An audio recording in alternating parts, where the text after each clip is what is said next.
Welcome to Mission Evolution Radio Show with Gwilda Wiyaka, bringing together today's leading experts to uncover ever-deepening spiritual truths and the latest scientific developments in support of the evolution of humankind. For more information on Mission Evolution Radio with Gwilda Wiyaka, visit www.missionevolution.org. And now, here's the host of Mission Evolution, Miss Gwilda Wiyaka.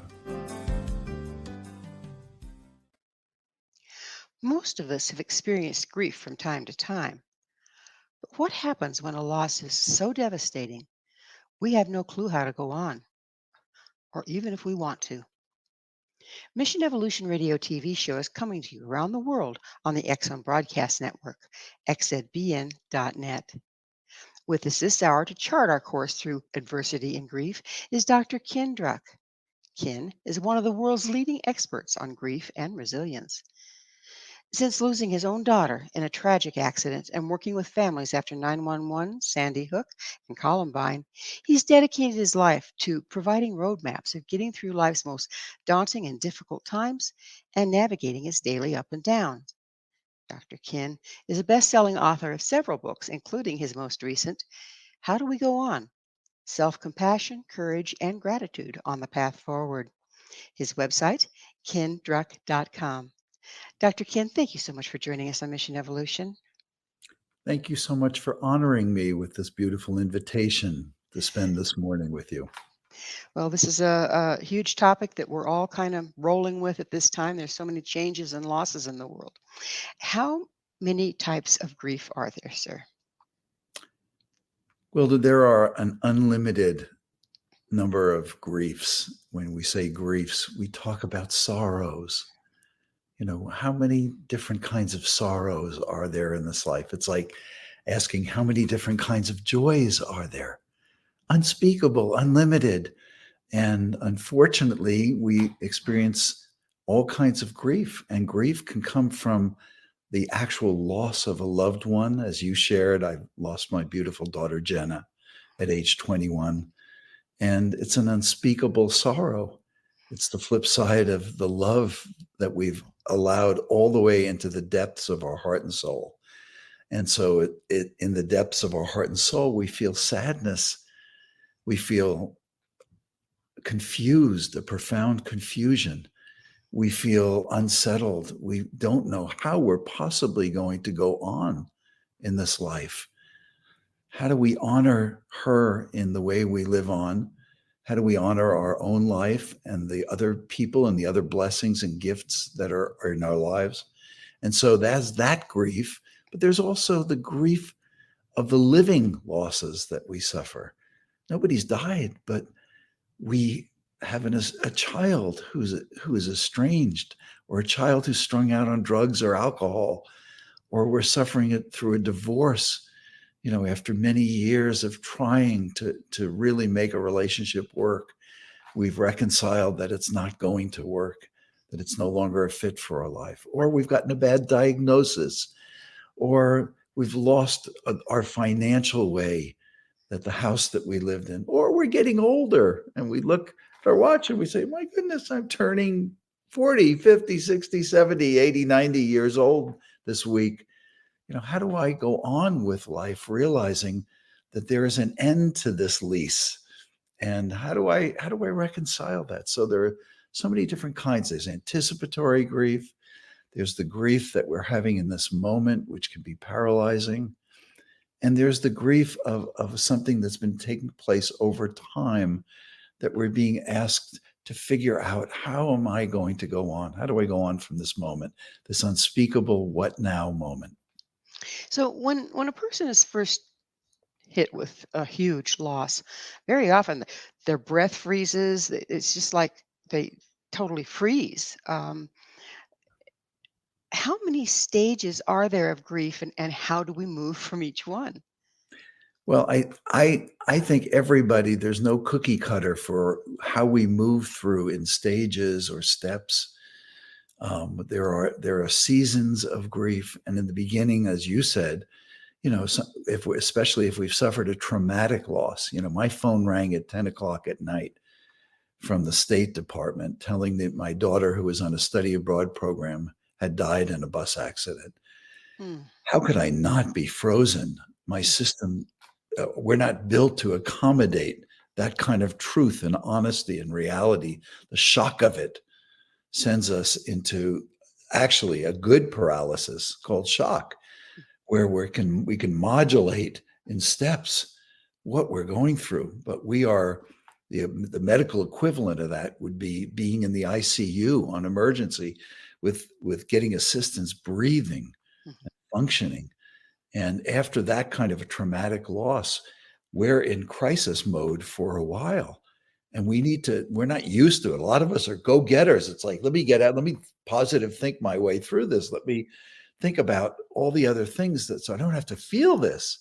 And yet the very thing that we most need is permission from ourselves to go through the unbearable, to bear the unbearable sorrow, confusion of the moment with our hand on our heart, the hand of kindness and patience, of understanding, of support, of encouragement, to tell ourselves, we're going to get through this. We just need to breathe. We need to be patient with ourselves. We can't be in crisis mode trying to figure everything out right away and solve this and get rid of this, lift ourselves up from this. So I think the first stage and step is that permission. The second is to understand that we're in a challenging moment of self-care like we've never experienced probably, and that we need to upgrade our self-care. It's not enough to get a mani and a pedi. And as encouraging as people want to be with us, telling us, oh, it's all going to be okay and you're going to be all right. And, or isn't your daughter in a better place? And, and with all this encouragement and inspiration, that's not what we need. What we need is to understand that we're in a moment of self-care. We need to take better care of ourselves than we ever have. Again, with our hand on our heart, learning what do I need to do? Maybe I need to go for a short walk. Maybe I need to keep drinking and eating. Maybe I need to surround myself with the people who aren't telling me what to do, but asking me how I am. So there's a whole self-care protocol that we need to go into. And yet most of us find moments with our foot on our throat, not our hand on our heart. And the foot on the throat says, come on, figure this out. You're not being positive enough. Where's your faith? Don't you have faith? There's all kinds of admonitions and condemnation and criticism with our foot on our throat. And we need to move that foot from our throat and put our hand on our heart. It seems that there isn't a real good provision in our society anymore for grief. When we were in a tribal community, there was a set way that we dealt with it. Like, say, the Lakota, the medicine Yes. person would hold the spirit of the dead for a full year, and everybody would grieve through every season of that full year, and then they would release them, and the person's name wasn't spoken again. Um, but every society has their own rendition. But anymore, we've become such a mixed bag that we've kind of lost our rituals and our traditions to support the grieving process. Are we unprocessed with grief, and what impact is that having on us as a culture as well as Well, individuals? when we don't process and saying, hey, going through what we're going through, finding trusted confidants who can be with us, not try to figure out and fix us. But when we don't go through and process the grief and allow ourselves the seasons of loss, of grieving a loss, what do we do? What happens to us? We become indifferent to the pain, to not only our own pain, we become indifferent to the pain of other people. Some people ask me, Ken, how has it changed you to grieve the loss of your daughter and to go through losses, to have coordinated bereavement after 9/11 in New York and California? What was it like to sit with the Sandy Hook families? And I tell them that my trip to the bottom of pain showed me compassion for the suffering of other people, a compassion that I never as deeply understood. And that was the gift, the dark gift that I was going to take from what I had gone through, is to really allow myself to be with other people, not to turn away in an avoidant way from my own sorrow, because when we embrace ourselves and when we give ourselves compassion with that hand on our heart, guess what? We become compassionate and understanding and supportive of other people. Our capacity to be with them, to understand, to be patient, not to give people admonitions and hidden messages like, well, do you have any other kids? Or to say things that really give people the sense that they are alone, that they're now, not only have they lost somebody they love, they've lost the world. They've lost people who understand and who are willing to walk and talk and stand with them through this moment that they are going to get through, but it's going to happen organically in the way that we heal.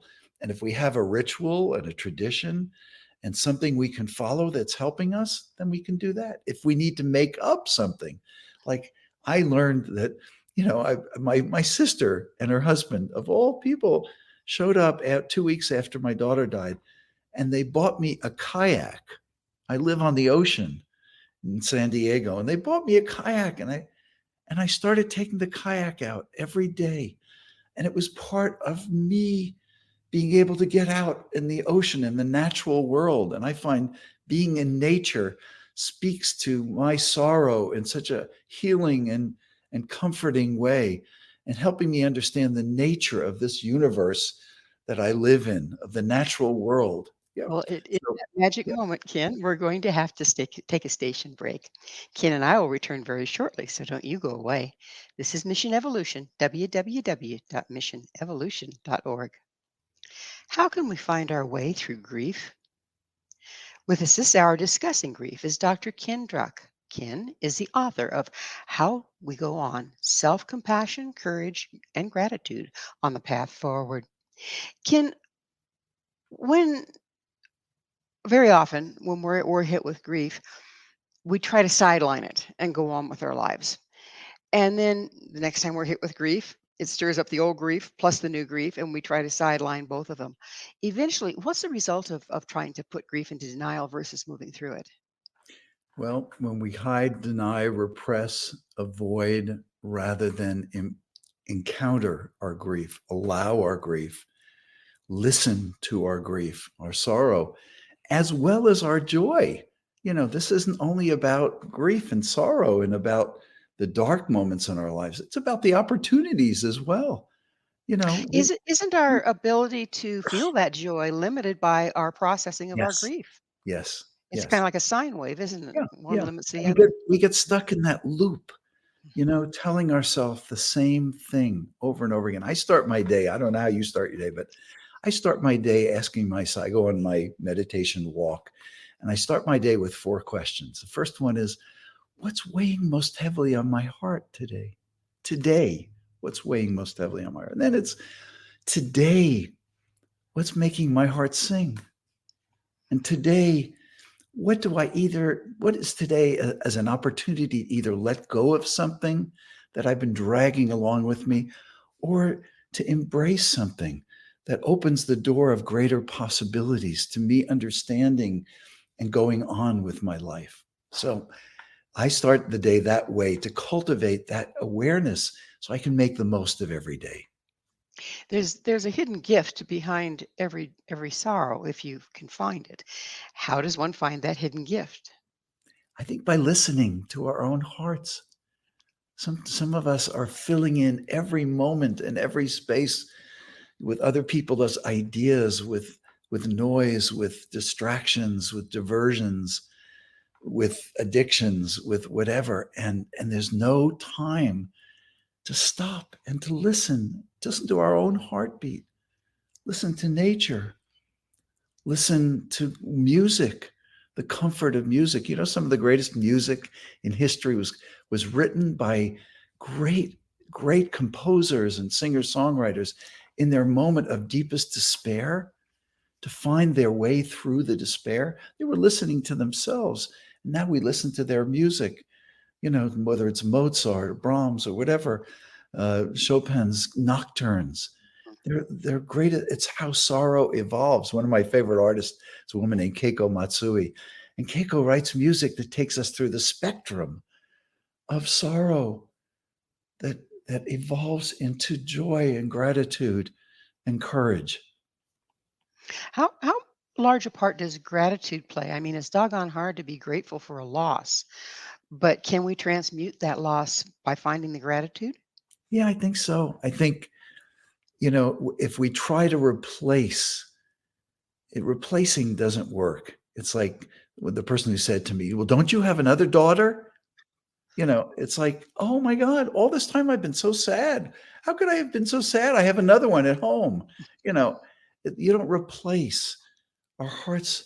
We walk with a limp in our hearts. We have a hole in our hearts from the losses we've suffered.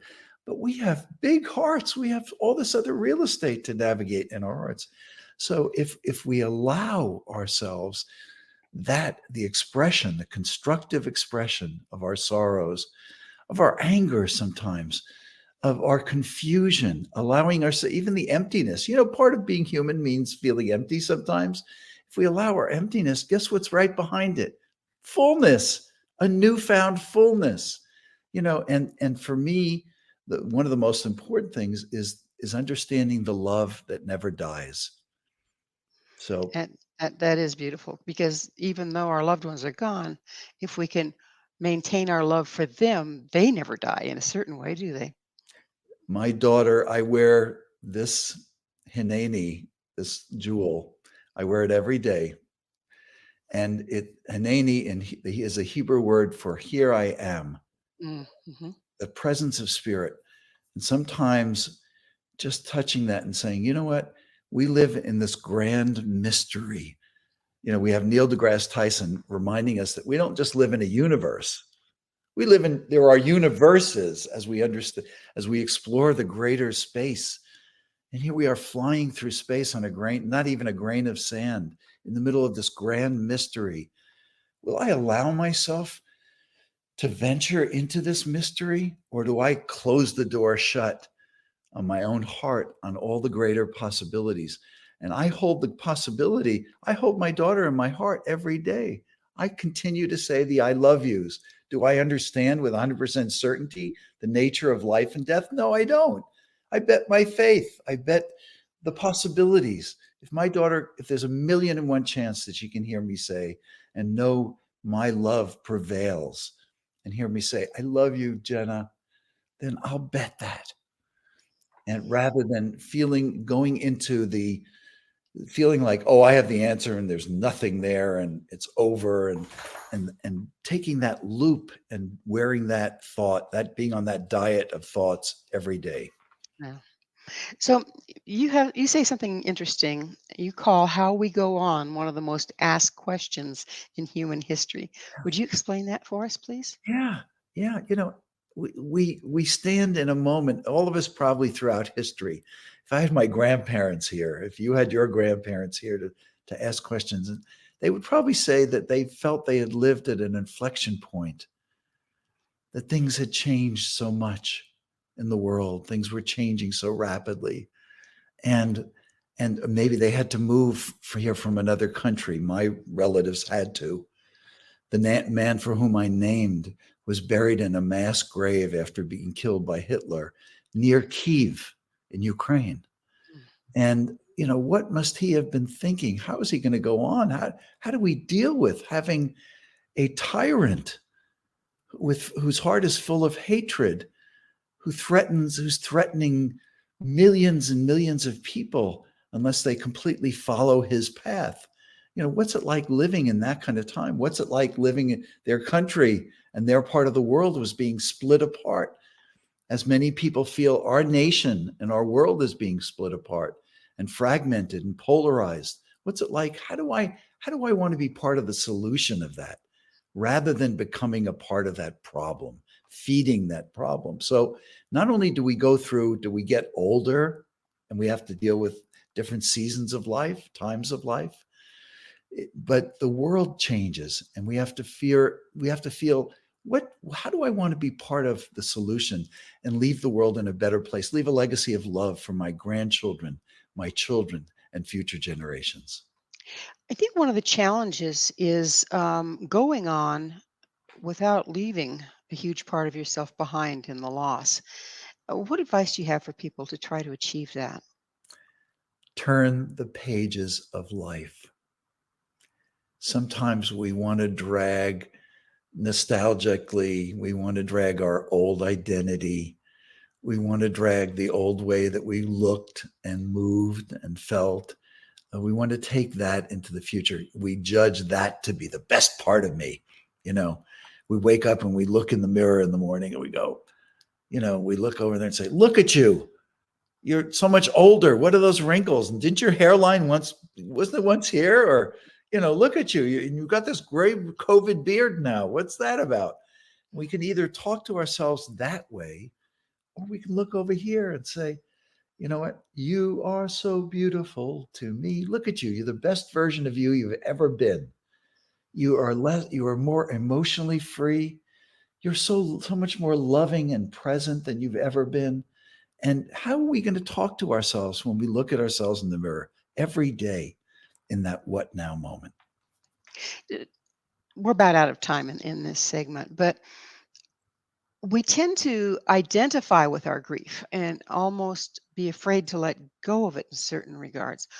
What causes that, and how can we get out of that little trap?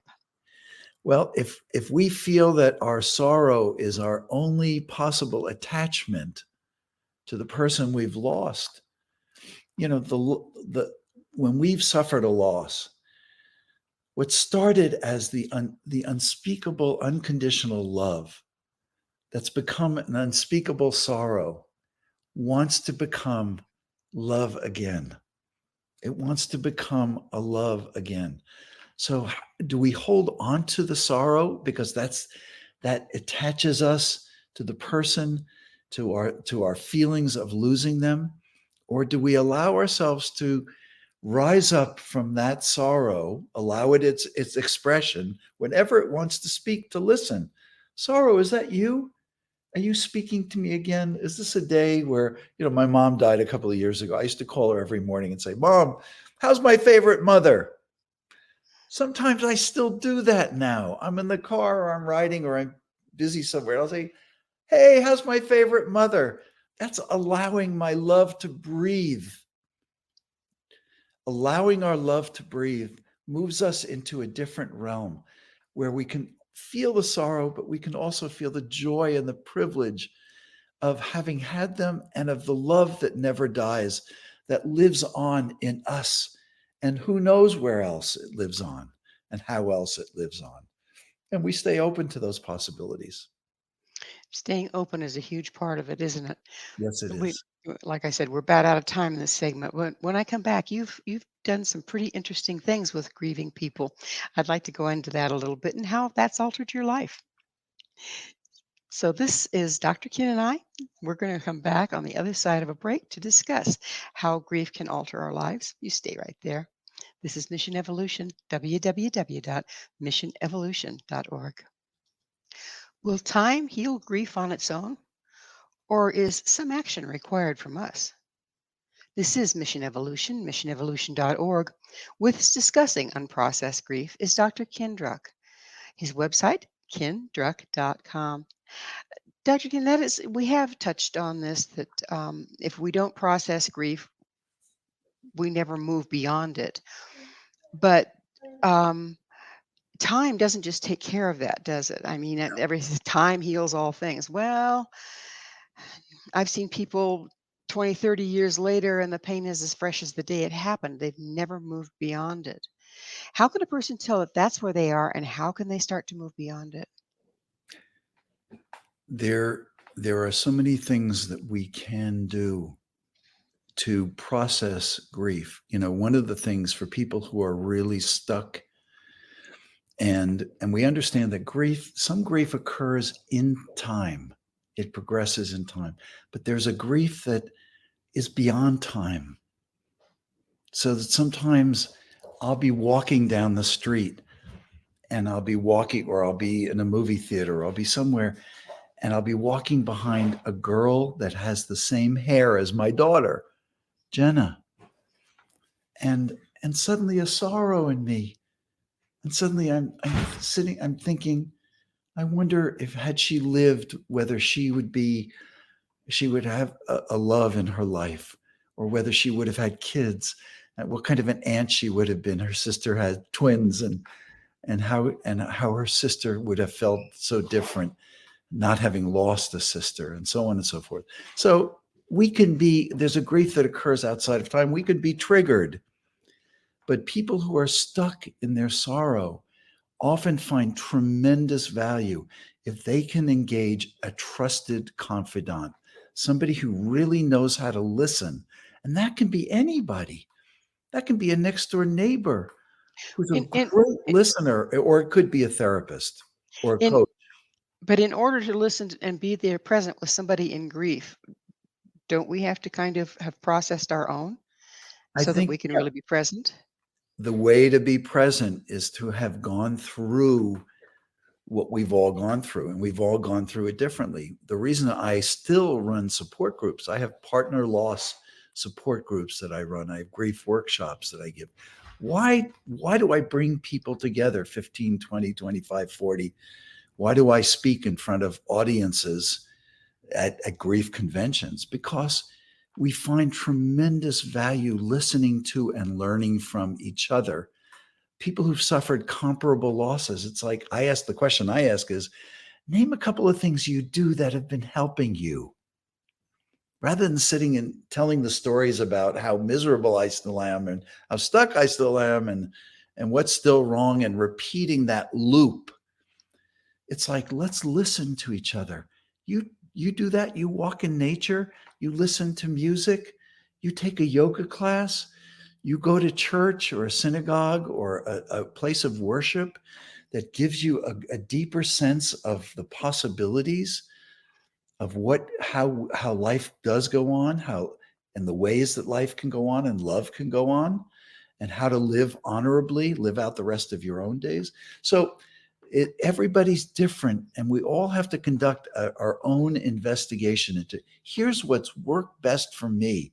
Here's what works best for me. And if I need help, some hand holding, or to be in the presence of somebody who's a professional, then I need to do that too. I need to be willing to go in and work with a grief professional, somebody who's probably gone through loss themselves, but who's also trained to assist you. They're a coach or a counselor or a psychiatrist or a psychologist who understands.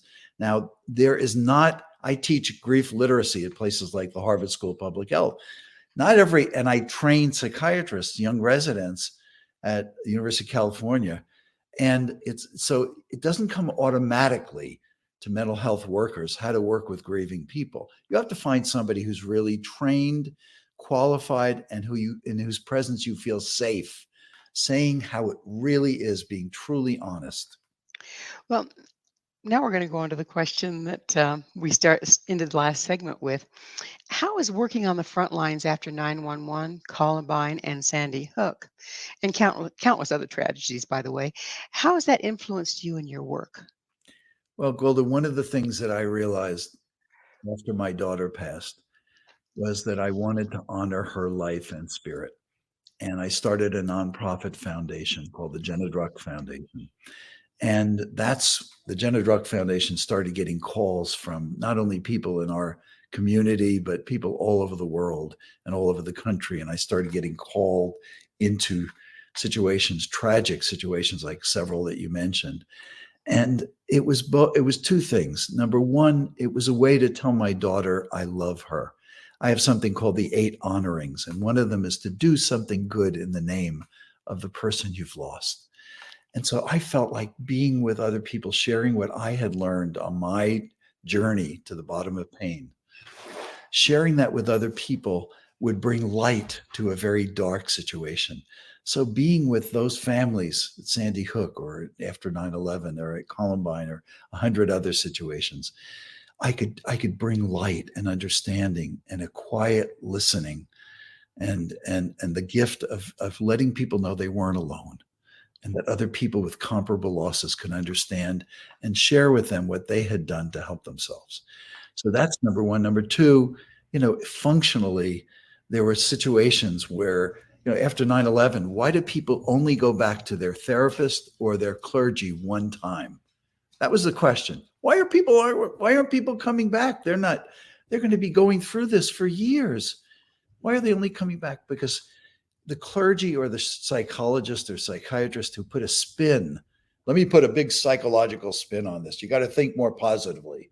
Or let me put a spiritual or religious spin on this. It's all okay. Here's what happens. I know, as though somebody knew with 100% certainty, rather than saying, let me hear what you have to say, what you're feeling, where you're finding faith, where you're finding courage and strength and the possibilities. So we had to retrain a lot of therapists about here's how to listen, here's how to draw somebody out, here's how to create a safe environment. And that was a way of honoring my daughter as well.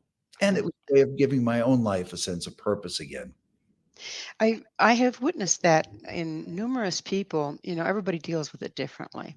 Um, but the courage to immerse yourself in situations where other people are suffering loss, doesn't it bring up your old stuff, your old losses as well? I mean, isn't it a difficult thing to do at first? It's a difficult thing to do at first for many of us, and it's difficult in different ways. For me, I'm one of these guys who's a responder, kind of a first responder. I'm wired that way. So I go towards the fire. I go towards, is anybody in that burning building?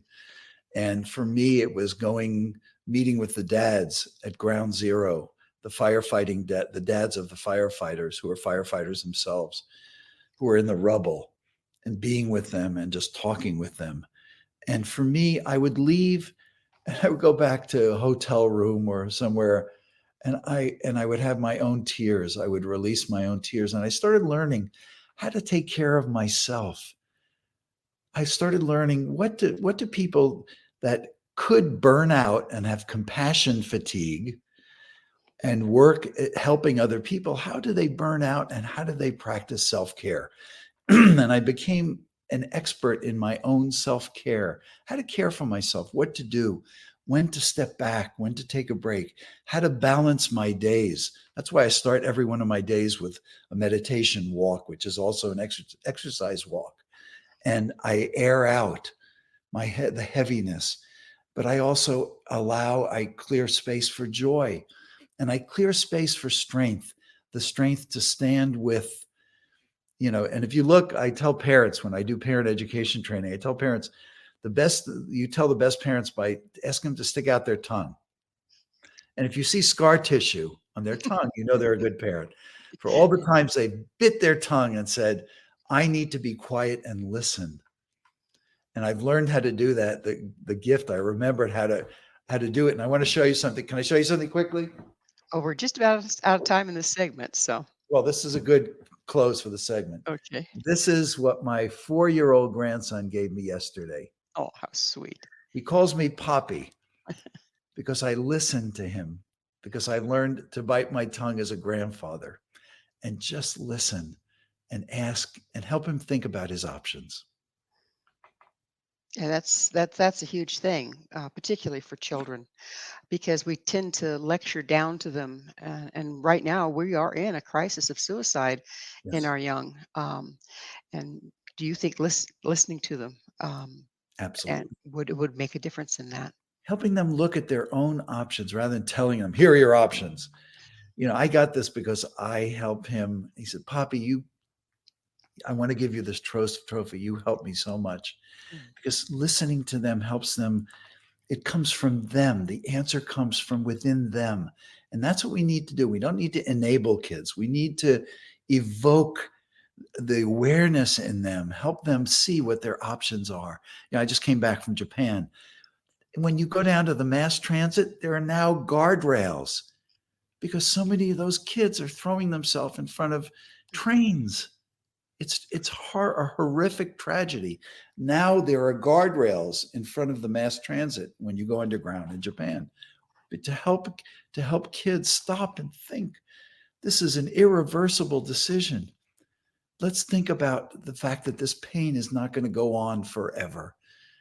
How you could lift yourself out of this pain, how you have that ability, and how I'm going to stand here right with you to help you do it. That's a beautiful thing, is bringing out the answers in them. It brings their self-confidence out too, doesn't it? Yes. Well, it is that magical moment. We're going to have to take another station break. Please stay with us as Dr. Ken and I continue to explore moving beyond the unthinkable. This is Mission Evolution, www.missionevolution.org. Can we transmute grief? What are the alternatives? This is Mission Evolution, missionevolution.org. We're continuing our discussion with Dr. Ken Druck. His website, kendruck.com. Ken, tell us about the resilience response. You know, Gwilda, there's something in each one of us that we can tap into. Just as and we talked a little bit before about how there's a natural emptiness. There are moments in this life where we're just empty. And if you're a high achiever and you're used to pushing buttons and motivating yourself and inspiring yourself all the time, you'll miss that opportunity of that moment of emptiness. That moment of emptiness yields, if we stay calm and if we keep our hands on our heart, it yields a fullness and a new clarity. And sometimes we realize, my God, my emptiness is here to teach me that I'm filling up with all the wrong things, or things that disappear quickly, that I want a fullness in my life. I want to strengthen my relationship. I want to strengthen my body. I want to move. I want to embrace people. I want to strengthen my relationships. So whatever it is, there's also a resilience response. A part of us that it's the time. It's time. It's time for us to be resilient. It's not time for us to weigh ourselves down, to keep that old 100-pound backpack dragging that around through our life. It's time to let go. It's time to come back. It's time to turn the page. And sometimes, again, with our hand on our heart, we can understand it. I think I need to let go of that grudge, or I need to let go of that old story that I've been telling myself about this person that keeps me back from being more open with them and more trusting and more sharing or more honest. And that there's so many things we can do. Also, an apology is part of resilience. You know, saying, you know what, going up to somebody we love and care about and saying, I owe you an apology. For so long, I haven't trusted that we could talk about this openly in a constructive way, and it would clear the tension that is between us. And I owe you an apology for not trusting us to be able to do that. And I'd like to do that now with you. I just want to clear the air. And I want us to be closer in the time to come. Sometimes we do that with an aging parent. Sometimes we do that with the person we're married to. Sometimes we do it with a sibling who we've been competing with since we were 7 years old. Sometimes we do it with a coworker, and we clear the path forward at work. Sometimes we're running a company, and we do that with our employees, and when we realize.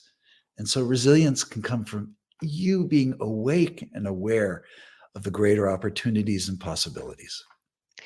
Can hidden guilt, unprocessed guilt, survivor's guilt, can those things really short stop our grieving process? Oh, yeah. Oh, yeah. I can't tell you how hard it was for me in the beginning. So I send my daughter on a study abroad program. And I tell her, this is going to be a launching pad for the rest of your life, because you're already aware that the world is bigger than the United States. It's bigger than California. It's bigger than what your parents have taught you. And you're going to go out into the world, and this is going to be a launching pad for the rest of your life. And my daughter dies 3 months later in India. And for a year, at least a year, Gwilda, I blame myself. I would say the loop that was in my mind and heart was, I sent my daughter to her death. How could I have been so arrogant and naive and stupid to let my daughter go on a study abroad trip, not knowing that there were no seat belts and safety belts on the buses that she would be riding on, that the program she was in had not put safety first and would overbook a flight and put kids on one of the most treacherous roads in the world, where 1,600 people at the time died every year.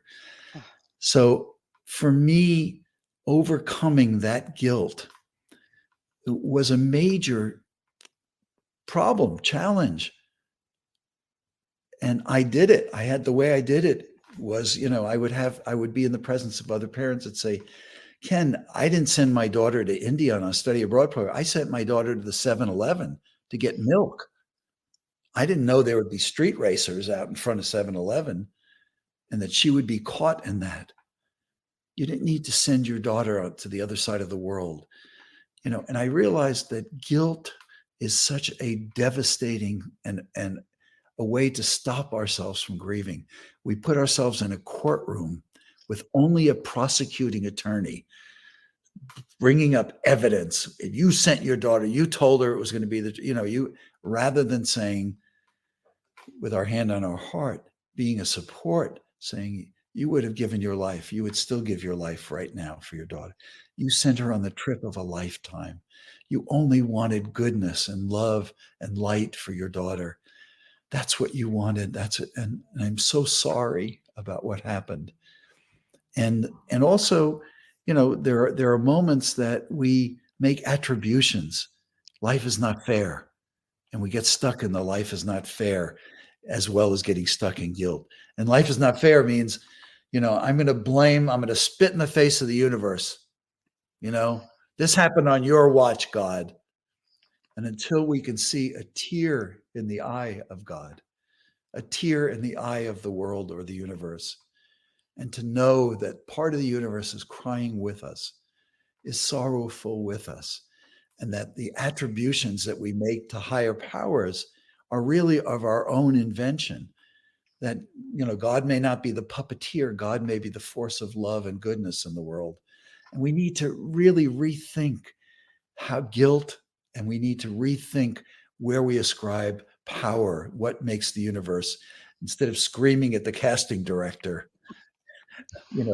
understanding how this universe works, and that part of it is a grand mystery. Well, it's that time in the show when I get to ask you, Dr. Ken, what's your mission? My mission is to honor both of my daughters.